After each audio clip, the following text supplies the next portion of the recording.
The United Nations Meditation Room is a temple of Lucifer worship. In a room offset from the main lobby of the New York United Nations headquarters building is the notorious Meditation Room maintained by the Lucis Trust, formerly named the Lucifer Publishing Company.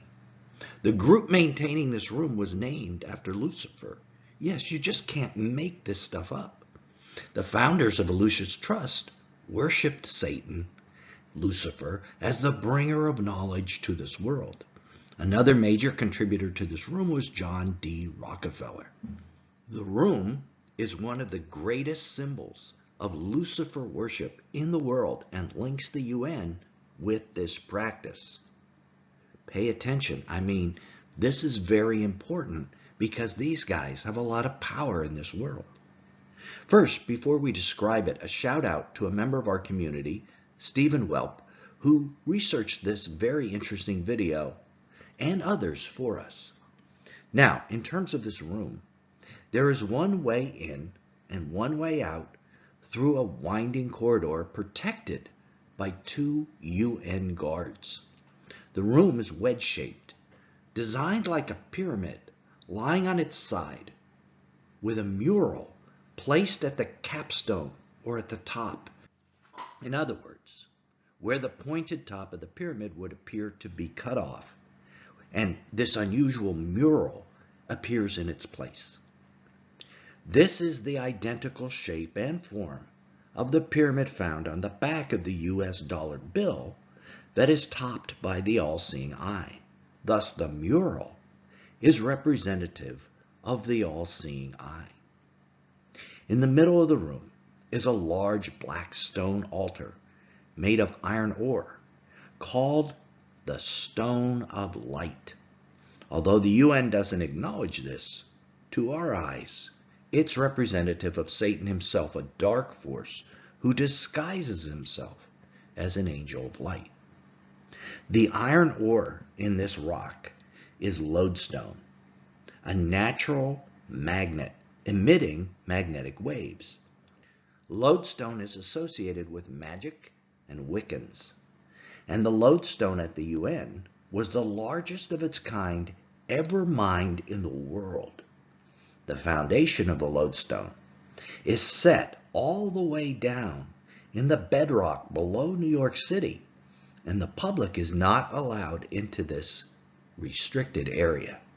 Lodestones were used in classical Greek mythology for divination. Hellenists of Troy foretold the Trojan War using a lodestone washed with spring water. Following a complex ritual, Hellenists asked the lodestone a series of questions, and it responded in a child's voice, describing the fall of the city. The UN lodestone is polished on the top so that it brings forth a sheet of minute lights that shine like billions of tiny stars when hit by a light beam from above it. Now, the foundation stone, or Stone of Light, was placed in the meditation room of the UN by Dag Hammarskjöld, a former UN Secretary General of the UN, and a known Gnostic mystic who described it as, quote, the symbol of the God of all. Now, this is not the symbol of Yehovah, the God of the Bible. So he's talking about another God, a little g God, obviously the one that Paul calls the God of this age, or Satan. This rock cube bears an uncanny resemblance, if you haven't noticed, to the Kaaba in Mecca, the holy cube of Islam, which is encircled by a sea of worshippers who make pilgrimages to it. The Kaaba means cube and predates the development of Islam. It was dedicated to the god Baal, who was the same god known as Baal or Baal in Assyria, who was worshipped as the greatest of the 360 idols that the Kaaba contained, which probably represented the days of the year. This god is now known as Allah. So the Stone of Light in the meditation room is similar to the structure in Mecca and probably is dedicated to the same god, Baal or Allah. The Kaaba is a granite cube which includes the black stone, a meteorite which may be the image of Artemis of the Ephesians that's mentioned in the book of Acts. But when they found out that he was a Jew, all with one voice cried out for about 2 hours, "Great is Artemis of the Ephesians." Now this is a whole lot like how Islamists today chant "Greatest is Allah" or "Allah Akbar. And when the city clerk had quieted the crowd, he said, "Men of Ephesus, what man is there who does not know that the city of Ephesus is the temple guardian of the great goddess Artemis and the image which fell down from Zeus?" Acts 19:34 through 35. So the Ephesians worshipped Artemis through this meteorite, which they called her image. Now, Islamists worship Allah through a stone as well. Its physical appearance is that of a fragmented dark rock polished smooth by the hands of its pilgrims, who try to touch it on their hajjs or pilgrimages. Islamic tradition holds that it fell down from heaven as well as a guide for Adam and Eve to build an altar. So it sure sounds like a meteorite, and many believe it may be the exact same meteorite that was used in Artemis's temple in Ephesus. Muslim tradition states it was originally white but became black with time as it absorbed the sins of those who touched it. This black stone meteorite is said to take away the sins of the world, at least the Muslim world, who pray to it. Obviously, it is a direct challenge to Jesus himself, who is the one who takes away the sins of the world. Now, getting back to the meditation room. Beyond the altar is the mural.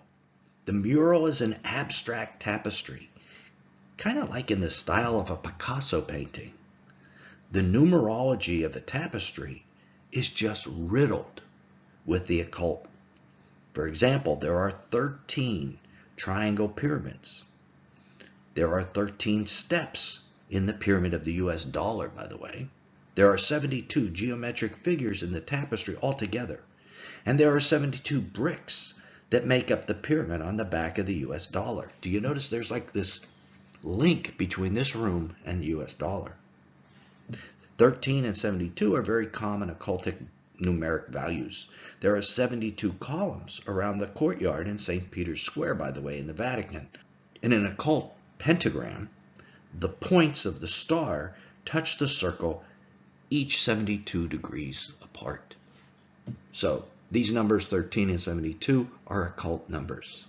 On this mural, there is also a circle that may represent the all-seeing eye, the eye of Horus. Also discernible in the mural is what appears to be a serpent wrapped around a tree. Who is that a symbol of? Obviously, Satan in the garden. The globalists love to produce symbols to telegraph what they're doing and what they're planning. In Europe, the Parliament building of the European Union was intentionally built to look like the Tower of Babel. Yeah, we're not kidding. They admit it was intentional. So click right here to keep watching and see why the EU designed a building this way and what it symbolizes for the future. Till then, this is Nelson, and I'll see you there.